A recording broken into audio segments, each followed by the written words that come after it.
In just 7 minutes, a powerful black CEO named Evelyn Hart walks into her own gas station as an ordinary customer and is denied service by a racist manager who refuses to see her humanity. What begins as humiliation quickly spirals into confrontation, resistance, and exposure. Each chapter peels back the tension, the refusal at the counter, the silent stares of bystanders, Evelyn's calm endurance, and finally, the call that summons her executive team. When the truth is revealed that she owns the very station where she was mocked, the arrogant manager's empire collapses before everyone's eyes. With poetic justice, Evelyn not only reclaims her dignity but also fires the abuser, rewards the cashier who spoke the truth, and turns the moment into a legacy of justice, echoing far beyond those 7 minutes. This is not just a story of racism and betrayal, it is a story of resilience, revelation, and the power of truth to rewrite everything. The automatic doors slid open with a squeak,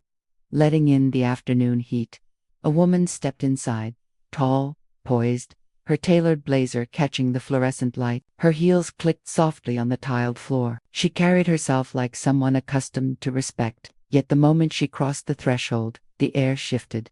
Behind the counter, a man in his late 40s lifted his head, his eyes narrowed, scanning her like an intruder. Manager gruffly, "What can I do for you?" Protagonist calmly, "Pump number 4. It's not working. Could you reset it?" He didn't move, his lips curled into something between a smirk and a sneer. "Manager, maybe you're not using it right." Her brow arched slightly. "Protagonist, I've used plenty of gas pumps. It's not responding." The man leaned back in his chair, crossing his arms deliberately, as though entertaining himself. "Manager, sometimes the card reader gets picky. Maybe try another station down the road." A pause. The store was quiet, except for the buzz of a refrigerator. 2 customers by the snack aisle looked up, then quickly looked down. Protagonist steady. "So you're refusing service?" "Manager, I'm saying maybe this place isn't for everyone. You understand." The words landed sharp, unspoken venom dripping between the lines. Her chest tightened, but her face remained still, unreadable. "Protagonist, I just need the pump reset. That's all," he chuckled, shaking his head.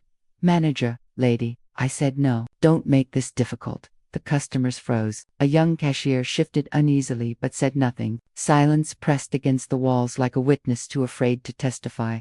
She inhaled slowly, letting her composure shield her. Protagonist quietly, "I see." Her eyes scanned the store, the cashier's averted gaze, the customers pretending to browse, the manager smirking as though he had won a private battle. The narrator's voice cut through the moment. "Racism doesn't always scream. Sometimes it whispers behind a counter, cloaked in policy, protected by silence." The manager leaned forward again, as if to drive the point home. "Manage now. Unless you're buying something, you're holding up the line." There was no line, only the weight of unspoken complicity. She nodded slowly, her jaw tightening. "Protagonist, all right, if that's how you want it." Her words were calm, but beneath them, a storm was forming. The woman stood in place, her shoulders squared, refusing to be moved by his dismissive tone. The tension in the air thickened as if the fluorescent lights themselves had dimmed. Protagonist firm, though, "I asked you politely, why are you refusing me?" The manager laughed under his breath, tapping his pen against the counter. "Manager, refusing you. Don't twist my words. I just said this pump, this place, it's not for you. You get me." The phrasing was deliberate, sharp. Each syllable pushed her further from the space she already belonged in. "Protagonist, not for me. I live in this city. I've stopped here before." Manager leaning forward. "Yeah, maybe when someone else was on shift, but while I'm running things, I get to decide who causes trouble and who doesn't." Her eyes flicked to the cashier, a boy barely out of high school. His lips parted as if he wanted to speak, but fear locked his jaw. His hands kept moving, scanning a pack of gum for a nervous customer who clearly wasn't buying gum to begin with. Protagonist measured. "Trouble. Asking for a pump reset is trouble." The man smirked, lowering his voice just enough to make it sting. "Manager, lady, I don't have to explain myself to you. You're giving me a vibe. Suspicious, like you're here to stir something up." Protagonist steady, but sharper now. "Suspicious, because I asked for service." The word echoed. Suspicious, the same word often used to cage, to justify, to deny. The older woman by the cooler shifted uncomfortably. She clutched a soda bottle but didn't move toward the counter. Her eyes darted between them. guilt heavy in her silence. Protagonist, turning slightly toward the crowd. Does anyone else see what's happening? No one answered. The store hummed with quiet avoidance. Manager mocking. See, nobody has a problem but you. Maybe that should tell you something. The protagonist's chest rose and fell once. Her self-control stretched thin but unbroken. Protagonist, what it tells me is that you're abusing your position. You've chosen to humiliate me in front of strangers for no reason. He scoffed. Manager, no reason. You walked in here like you owned the place, demanding, acting, entitled. Her lips pressed into a line, but her eyes sharpened like steel. Protagonist, entitled. I asked for the same service anyone else would get without question. The cashier dropped a receipt, hands trembling. The sound was louder than it should have been, like a gavel slamming down in the silence. The manager leaned back again, enjoying the stage he had created. Manager, look, lady, if you don't like it, there's the door. Nobody's stopping you. Protagonist quiet, deliberate, nobody except you. Her words cut clean through the stale air. For a moment, the room stilled the hum of the refrigerator, the distant rush of traffic outside, everything pausing on her syllables. The younger man in the snack aisle shifted, finally whispering to the woman beside him. Bystander whispering, she's right, that was off. The woman hushed him, pulling him toward the shelves, fear quelling even whispers of truth. The protagonist's gaze didn't waver from the man behind the counter. Protagonist firm, with weight. Tell me, if I were someone else, someone who looked different, would you still refuse? His smirk faltered just enough to betray him. Manna defensive. Don't play that card with me. I treat everyone the same. Protagonist. Do you? Her voice was calm, but the question lingered heavy in the air, undeniable. For the first time, he looked away. His confidence wavered, though his arrogance tried to hold steady. Bat manager snapping. I don't have time for this. You're done here. Move along before I call security. The irony bit, deep security, invoked against the one person who only asked for what was rightfully hers. Her fingers tightened around the strap of her purse. She exhaled slowly, eyes never leaving his. Protagonist low, almost to herself. I've seen this before. Different faces, same words. Narration sliced through the silence. Every denial builds on another. Every refusal carries the weight of centuries, and every silence makes the chains stronger. The cashier shifted again, his voice finally cracking. Cashier hesitant. Sir, maybe, just reset the pump. It's not. Manager snapping at him. Quiet. I said no. The boy shrank back, swallowed by his own fear. The protagonist nodded once, as if sealing the memory of the moment in her mind. Protagonist.com, but firm. All right, if you're choosing this path, I'll remember it. Manager smug. Good, remember it all you want. Doesn't change the fact that you're not getting service here, not while I'm in charge. His arrogance filled the space, but only for a moment. What he didn't see was how each word stacked against him, brick by brick, building the case for his own undoing. She glanced again at the customers, her voice soft but clear. Protagonist. Silence is also a choice. No one responded. Their eyes sank to the floor, their silence louder than any word. The clock ticked toward the moment that would change everything. The air inside the gas station felt heavier with each passing second. What began as a routine stop for fuel had become a theater of humiliation, with every shopper cast in a role they never asked for. Accomplice, silent, judge. The protagonist turned slowly, her eyes sweeping the small crowd. Protagonist measured, clear. You all see this. You hear his words. Does no one have the courage to speak? No one moved. The older woman by the cooler gripped her soda tighter. The young man beside her whispered something again, his voice brittle. Young man hushed. She's right. It's not fair. But his companion tugged at his arm, urging him back. Woman whispering. Don't get involved. It's not our business. The manager snorted, arms crossed, satisfied with the silence wrapping around him like armor. Manager, mocking. See, nobody agrees with you. Maybe the problem isn't me. Maybe it's you. The words slithered into the quiet, cruel and deliberate. The protagonist didn't flinch. Her voice dropped, steady but sharp. Protagonist, silence doesn't make you innocent. It makes you complicit. The cashier's throat bobbed. His eyes darted toward her, then away, as if he wanted to respond but was chained by fear. Narration slipped in like a blade. History remembers the loud voices of oppressors, but it also remembers the silence of the crowd, silence that kills as surely as cruelty itself. The manager leaned forward, smirk broadening. Bot manager, lady, people just want to buy their gas and snacks. Nobody wants your drama. Protagonist steady. This isn't drama, this is truth. The young man in the snack aisle looked up again. His lips parted, but his companion shoved him toward the register, hissing under her breath. Companion whispering, don't, just don't, it's not worth it. The boy shrank back. His silence, too, became another stone in the pile of complicity. Protagonist to the room. When you see wrong and choose nothing, you've already chosen a side. Her words hung like smoke, bitter and undeniable. The older woman finally stepped forward, but not with courage. She placed her soda on the counter, eyes fixed anywhere but on the protagonist. Older woman, nervous, just ring this up, please. The manager grinned, eager to perform his dominance. He rang up the soda with deliberate slowness, glancing at the protagonist as if daring her to react. Manager, loud enough for all. See, normal customers, no problems. The woman clutched her bag and hurried out, shame flickering in her retreat. The bell above the door chimed, sealing her silence behind her. The protagonist exhaled, slow and deep. Protagonist to herself, low. I've lived this scene more times than I can count. Same script, different actors. The cashier's hand shook as he gave change, coins clattering on the counter. He muttered something barely audible. Cashier whispering, sorry. The word was small, fragile, but real. The protagonist caught it. Her eyes softened slightly, though her posture remained unyielding. Protagonist to cashier, quietly, don't be sorry, be brave. The boy froze. His breath caught in his throat. The manager slammed the drawer shut. Manager snapping, enough of this nonsense. I said you're done here. Protagonist meeting his glare. No, you're wrong. This isn't done. Not yet. Narration returned, hushed and haunting. Injustice thrives in the shadow of silence, but even silence trembles when truth refuses to bow.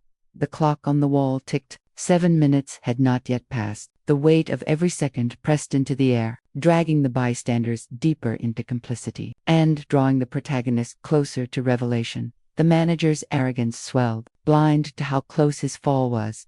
Manager, mocking, louder lady, you're wasting everyone's time. Nobody's on your side. Just walk out. The protagonist straightened, her voice rising not in anger, but in clarity. Protagonist, one day, you'll realize that silence never protected anyone. It only delays the truth. Her words sliced clean through the fear. Some eyes lifted, uncertain, as if seeds had been planted in their silence. But no one spoke. Not yet. The manager smirked, convinced he had won. Manager smug. That's what I thought. The protagonist's gaze didn't falter. Protagonist soft, final. The clock is still ticking. And with that, the weight of inevitability settled over the room unseen by him, but felt by everyone else. The fluorescent lights hummed overhead, the clock on the wall clicking forward. The manager leaned into his false throne arms, folded, chin raised, drunk on the silence that shielded him. Manager, mocking, I said it once, and I'll say it again. This station, not for you. Try somewhere else.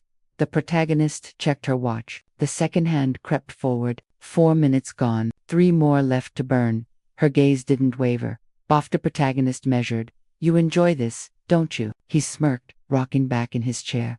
Manager, enjoy what? Protagonist, the power, the feeling that you can decide who belongs and who doesn't, who gets served and who gets denied.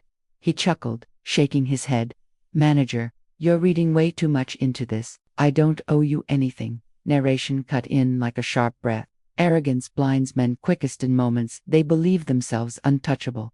The cashier fiddled with a roll of coins, his fingers twitching. He glanced at the protagonist, then at the clock, as though sensing a storm he couldn't name. The manager leaned forward, voice dripping condescension. Manager, let me spell it out. You don't fit here. This neighborhood, this business, it's not made for people like you. The words dropped like lead. A couple near the snack aisle stiffened, but still, their lips stayed shut. The protagonist's shoulders straightened. The storm inside her held tight, contained. Protagonist, quiet but sharp. People like me, you don't even know who I am. Manager grinning. Don't need to, I can see it plain as day. The smug certainty in his tone filled the space like smoke, suffocating, poisonous. She inhaled slowly, checking her watch again. 5 minutes gone, 2 left. Protagonist. You think you hold power over me? Manager snapping. I don't think I know. While I'm behind this counter, I'm in charge. My rules, my store, my call. The words, carelessly thrown, carried a bitter irony. His store, his rules, not for long. The young man in the snack aisle finally dared to mutter under his breath. Young man muttering, "This is wrong." His companion elbowed him, eyes wide with warning. Companion hissing, "Stop, you'll get us dragged into it." The protagonist didn't need their voices. She had the manager's arrogance. Each word he spoke, digging his grave deeper. Protagonist steady, almost clinical. "Every second you make a choice. Every second, you reveal yourself." The manager laughed, clapping his hands once. Sarcastic. Manager, "Oh, that's rich, lady. Nobody cares about your little speeches. You're just another complainer, and complainers get nothing from me." Her jaw tightened, but her tone stayed even. Protagonist, 7 minutes, that's all it takes for truth to catch up. The manager leaned forward again, sneer sharpening. Manager, 7 minutes, you're giving yourself a deadline. Hate to break it to you, but nothing's changing in 7 minutes. The cashier flinched, glancing at the protagonist again, sensing the weight of her words, though he couldn't yet see their shape. She lifted her wrist, eyes flicking to the time. 6 minutes, 30 seconds, almost there.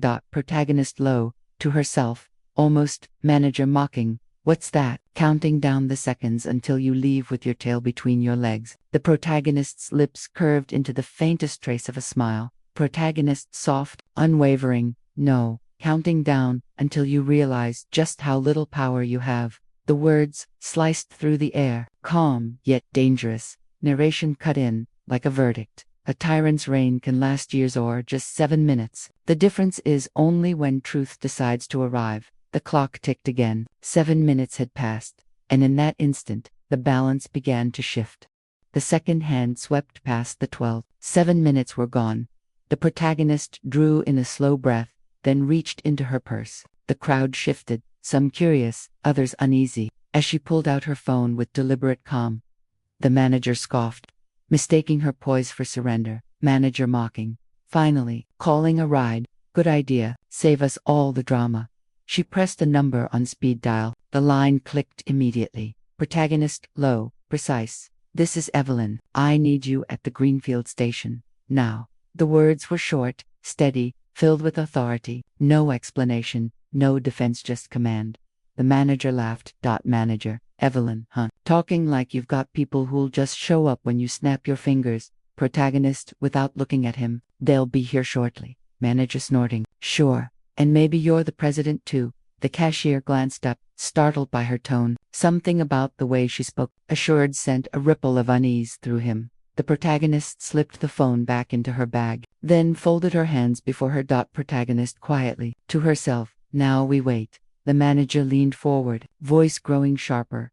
Manager, "Wait for what? Some imaginary cavalry? Lady, nobody's coming. Nobody cares about your little pity party." Narration pressed in like a whisper. Oppressors mistake patience for weakness. They cannot see the storm until it's already at their door. A man near the lottery stand shifted uneasily, men muttering, "You hear how she said that? Like she means it." His companion frowned, whispering back, "Companion, doesn't matter. Just stay out of it." The crowd's fear still held them, but doubt had cracked the silence. The manager shook his head, laughing louder now, trying to reclaim control. "Manager, let me guess. You're gonna tell me you're some big shot, that you're important. Please, if you were anyone worth knowing, you wouldn't be standing here begging for gas." Her gaze lifted to his, sharp as glass. Protagonist measured, "I didn't beg. I asked. You refused. And in refusing, you revealed yourself." For a split second, his smirk faltered. Then he barked another laugh, louder, to drown the tremor in his chest. "Manager, lady, the only thing I revealed is that I don't take orders from entitled strangers." She tilted her head, watching him carefully. Protagonist, "Strangers don't usually know when to wait." "I do." The clock ticked forward. 2 minutes since the call. Outside, the faint hum of traffic carried on, but inside the station, the air seemed to tighten, as if walls and windows knew something the manager did not. The cashier dropped a coin roll, the clatter startling in the stillness. He bent quickly to pick it up, but not before whispering under his breath, "Cashier, barely audible. She's not bluffing." The manager caught it. Manager snapping, What did you say? The boy froze. Stammering. Cashier. Nothing, sir. The protagonist's eyes softened slightly at the boy, then returned to the man who believed himself untouchable. Protagonist steady. Low times moving faster than you think. The manager smirked again, clinging to his crumbling arrogance. Manager, time's on my side. You'll see, nobody's walking in here to save you. But even as he spoke, tires crunched against gravel outside, headlights swept briefly across the glass doors. And for the first time, the crowd's silence felt less like complicity and more like anticipation. The storm was arriving. The crunch of tires on gravel silenced even the hum of the refrigerators. Every head in the station turned toward the glass doors. A black SUV rolled to a stop outside. Its polished frame reflected the afternoon light, tinted windows hiding its passengers. The engine idled with quiet authority. The manager blinked, his smirk faltering for the first time. Manager gruff, uncertain. What's this? The protagonist said nothing. She only lifted her chin, her composure unbroken. The back door of the SUV swung open. A man in a tailored suit stepped out, followed by two others carrying slim leather portfolios. Their strides were measured, precise, deliberate. Behind them, a woman in a navy blazer adjusted her glasses and scanned the storefront. The crowd stirred. A whisper cut through the silence. Bystander hushed. Who are they? The manager's throat worked, but no sound came. He tried to straighten his posture, but his bravado sagged under the weight of the scene unfolding. The protagonist finally spoke, her voice calm, almost soft. Protagonist, my colleagues. The glass doors slid open with a hiss. The suited group entered, their presence shifting the very air. Authority walked with them, invisible yet undeniable. The manager forced a laugh, though it came out thin. Manager, well, what's this, huh? You call in your friends to cause a scene. The tallest man, silver hair, sharp gaze ignored him completely. His eyes found the protagonist. Executive. Ms. Evelyn. We came as soon as we received your call. Gasps rippled through the store. Customers turned wide eyes toward the woman the manager had mocked only minutes ago. The manager's mouth opened, then closed. Manager confused. Ms. Evelyn. The protagonist nodded once, acknowledging the man. Protagonist measured. Thank you for your prompt response. The woman with the glasses began taking notes on a sleek tablet. One of the men in suits snapped photos of the store, of the manager, of the staff frozen in place. The manager's voice cracked as he scrambled for footing. Manager stammering. Hold on, what is this? Who are you people? The silver-haired executive finally turned to him. His tone clipped. Executive, we're here on behalf of the owner of this station. You'll want to listen carefully. The protagonist's gaze never left the manager. Protagonist quiet, direct. 7 minutes, that's all it took. The words struck harder than any raised voice could. Narration slid in. Arrogance collapses not with thunder, but with the silence that follows revelation. The manager's face paled, sweat prickling his forehead. He forced a shaky laugh.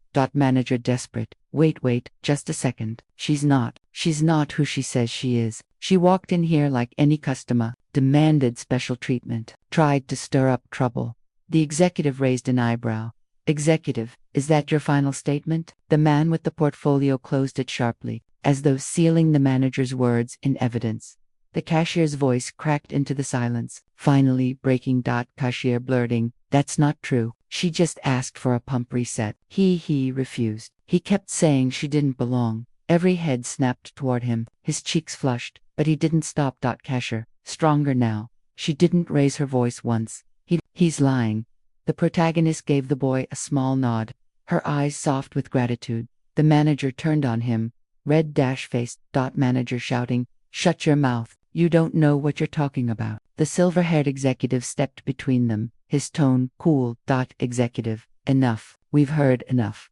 The woman with the tablet typed furiously, her expression impassive. The man with the camera zoomed in, clicking another photo of the manager's twisted face. The protagonist stepped forward, her heels clicking softly on the tile. She stood just a breath away from the counter, her calm presence swallowing the manager's flailing arrogance whole. Protagonist measured. Final, your time is up. The store was silent, every soul inside bracing for the fall they knew was coming. The manager's reign. 7 minutes of false power was over. The store held its breath, every second stretched long, heavy with the knowledge that something irreversible was about to unfold. The protagonist straightened her blazer and set her eyes on the manager, who still clung to his crumbling arrogance like a man grasping at smoke. Protagonist.com. Steady. Do you know who I am? The manager sneered, though the tremor in his lip betrayed him. Manager, snapping. You're nobody. Some entitled customer with an attitude, that's all. The silver-haired executive tilted his head, unimpressed. Executive. Incorrect. This woman is not just a customer. The protagonist took a step forward. Customers pressed back against the walls, creating space without realizing it. Her voice cut through the room like a clean blade. Protagonist. My name is Evelyn Hart. I am the Chief Executive Officer of Hart and Sinclair Energy Group. Gasps broke out. Hushed but sharp, a woman near the refrigerated drinks whispered. Bystander awed, whispering, she's the CEO. The manager's face drained of color, his mouth working soundlessly. Protagonist continuing, and this station, the one you thought you had the right to guard with hostility, belongs to me. The silence was deafening. The manager staggered back a step, knocking into the rack of gum and candy. Manager choking out words. No, you're lying. If you owned this place, you wouldn't be in here asking me for help. You'd be sitting in some office. Not pretending to be.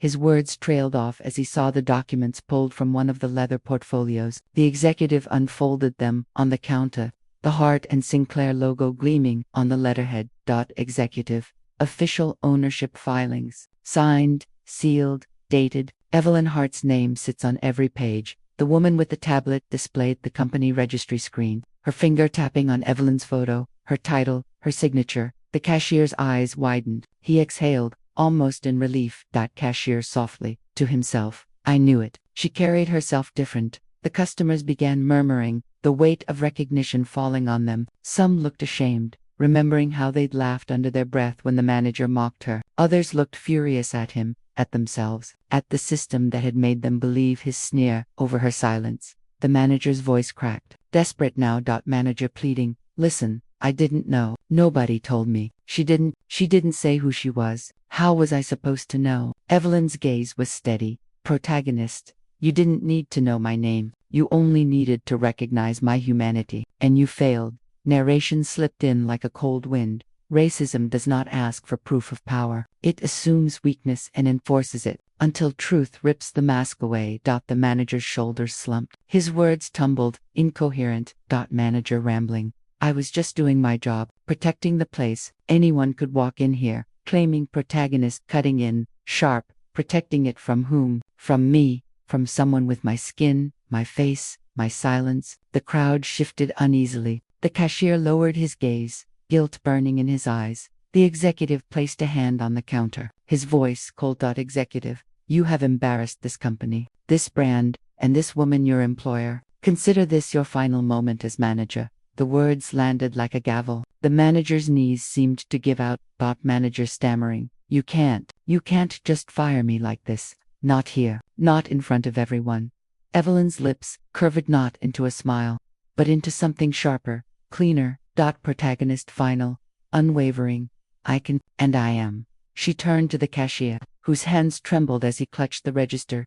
Protagonist, gentle now. You spoke the truth when it cost you something. What's your name? Cashier stammering. Daniel Ruiz. Mom. Protagonist nodding. Daniel, from this moment forward, you'll be acting manager. We'll discuss your future with this company later. For now, keep the station running.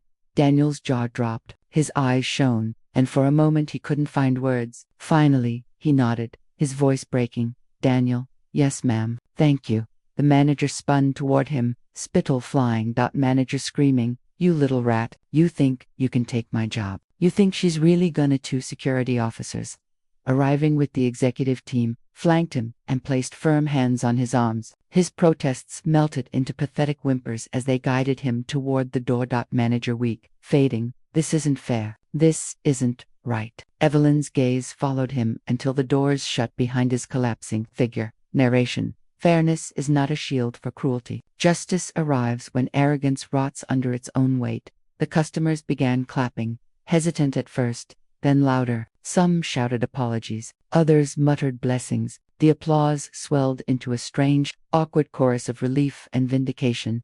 Evelyn raised a hand, silencing them. Protagonist quiet. To all, Do not clap for me. Clap for yourselves when you learn to speak truth, without fear, without delay. Clap when justice is not an exception, but the rule. Her words settled heavy on the room, more enduring than the claps. The crowd fell silent again, but this time it was the silence of respect. The executive closed the portfolio, nodding once. Executive, shall we, Ms. Hart? She smoothed her blazer, took one last look around her station, the place that had nearly rejected her, the place that would now bear her name with dignity. Protagonist, yes, we're done here. As she walked out, Daniel's voice called softly behind her. Daniel, thank you for seeing me. She didn't turn back, but the faintest trace of a smile touched her lips. Outside, the sun had shifted. The SUV door closed with a gentle click. The station behind her would never be the same, and neither would anyone who had witnessed the revelation. The SUV pulled away from the station, but the echoes of the revelation lingered inside. For the customers who remained, silence stretched into uneasy reflection. For Daniel, it was the beginning of something new, and for the former manager dragged outside, stripped of his power, it was the start of a fall he never imagined. Scene 1, the manager's collapse. The security officers held him steady as he stumbled across the lot, his protests cracking into fragments.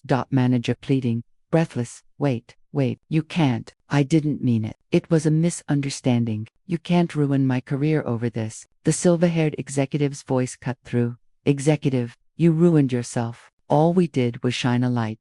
The manager dropped to his knees on the asphalt. Ignoring the oil stains that seeped into his trousers, he clawed at the gravel like a man trying to dig his way back into relevance. Manager sobbing, I have bills. Kids, you don't understand. I was just enforcing rules. Narration. When the mask of arrogance slips, desperation shows itself not as strength, but as a hollow plea for mercy. The officers exchanged a glance, then stepped back. No one touched him now. His collapse was his own to endure. Scene 2, inside the SUV. Evelyn sat in silence, the executive beside her. The hum of the vehicle filled the space, but her mind replayed the last 7 minutes in sharp detail. The sneer, the denial, the laughter of bystanders. Executive careful. Do you regret exposing him publicly? Evelyn's eyes didn't leave the window. Protagonist measured, no. He built his pride in public. He needed to fall the same way. Her reflection in the glass looked back at her not as the victim of humiliation, but as the executor of justice. Scene 3, corporate boardroom. 2 weeks later, the boardroom stretched wide, all polished oak and glass. Evelyn stood at the head of the table. The incident had gone viral, recorded by phones, dissected on talk shows, written about in blogs. The former manager sat across from her, flanked by legal counsel, his posture broken. He had filed a wrongful termination suit, but the evidence, video clips, witness testimonies, company records sat stacked against him. Lawyer to manager, flat, if you proceed, you will be countersued for defamation, harassment, and breach of conduct. You will lose everything. The manager's eyes darted toward Evelyn, searching for sympathy.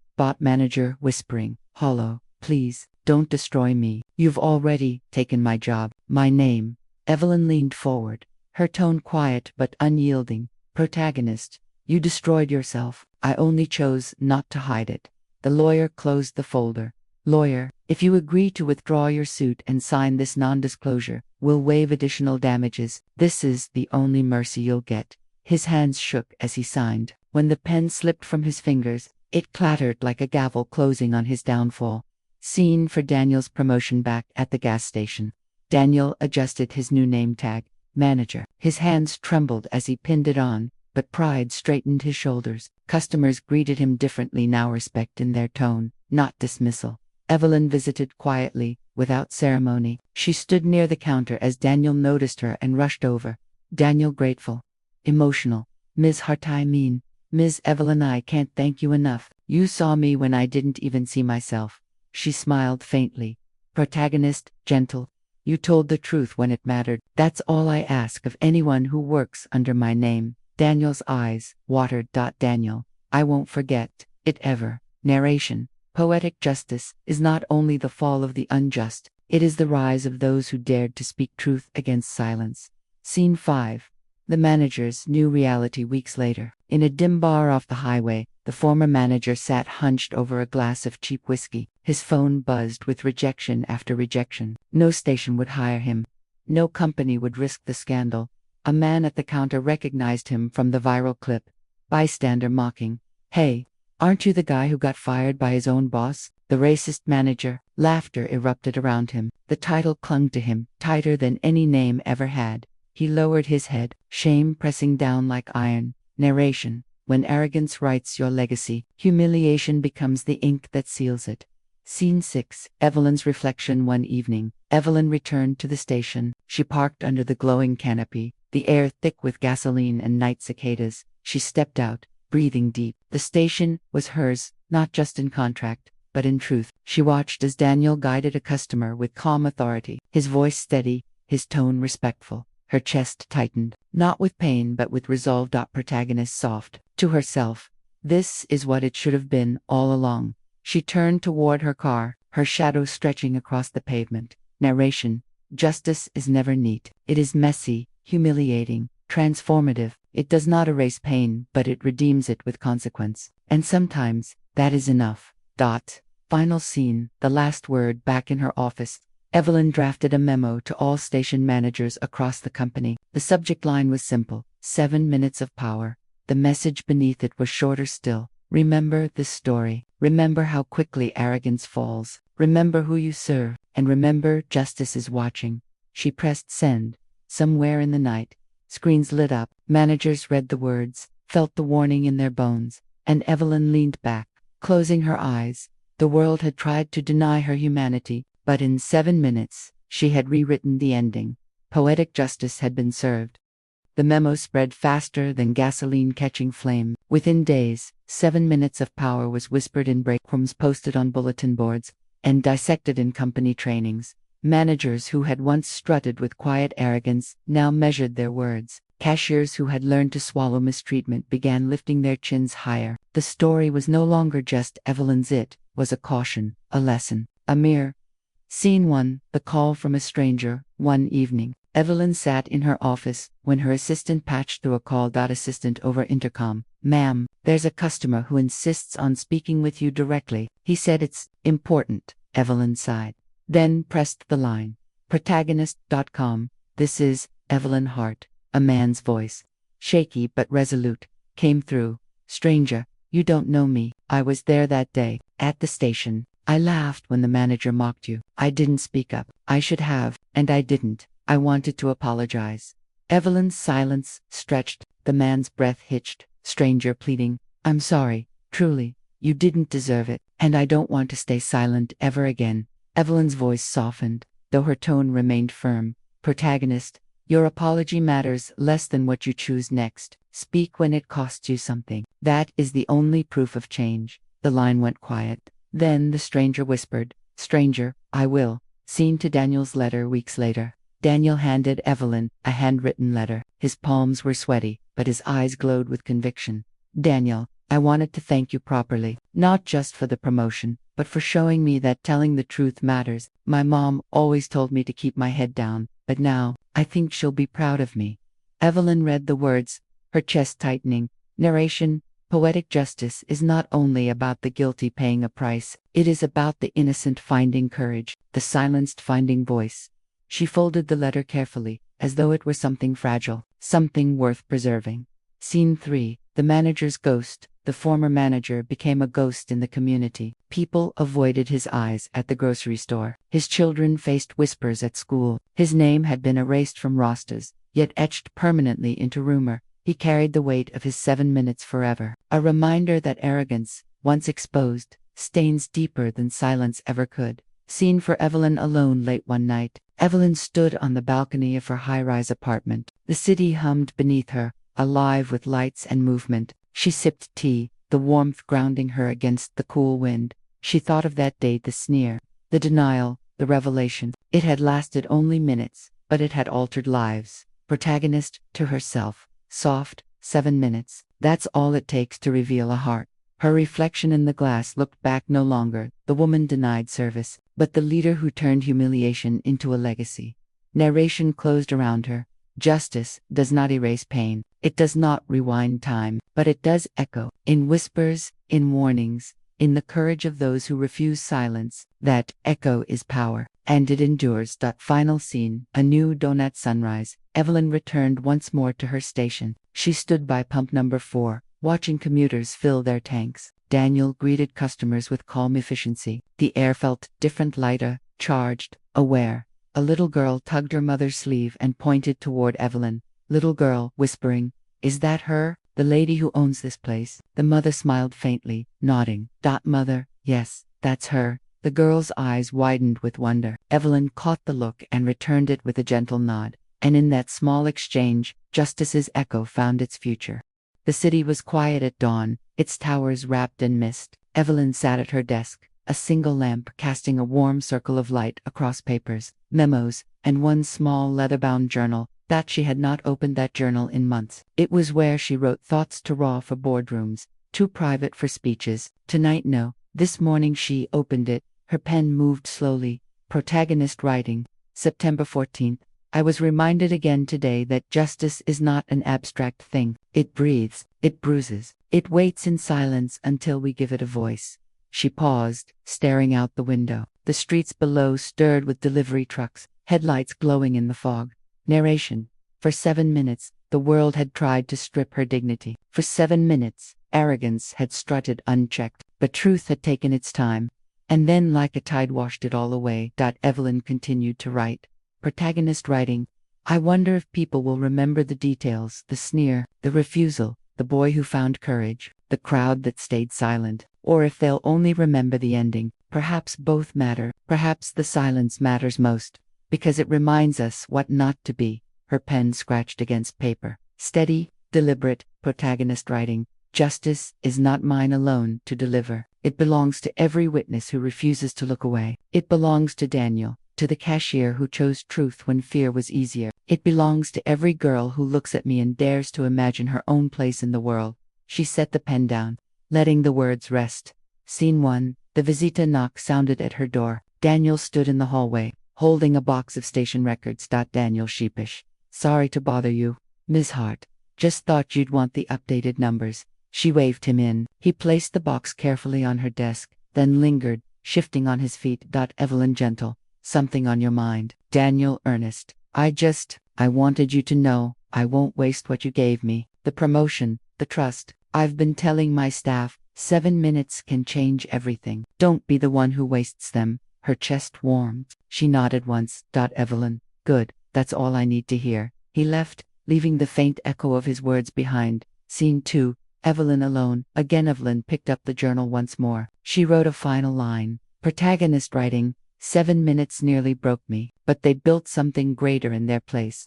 Not fear, not anger, legacy. She closed the book and rested her hand on its cover. Narration flowed in. Poetic justice is never tidy. It does not erase wounds, but it plants seeds, in courage, in consequence, in memory. Those seeds grow in silence, until they bloom in the next moment of truth. Final image. Evelyn rose, walking to the window. The mist had lifted, the sun broke through, painting the city gold. Her reflection in the glass was clear now, not fractured, not hidden, whole. And with that, Evelyn Hart smiled, not because the world was fair, but because she had proven that it could be changed.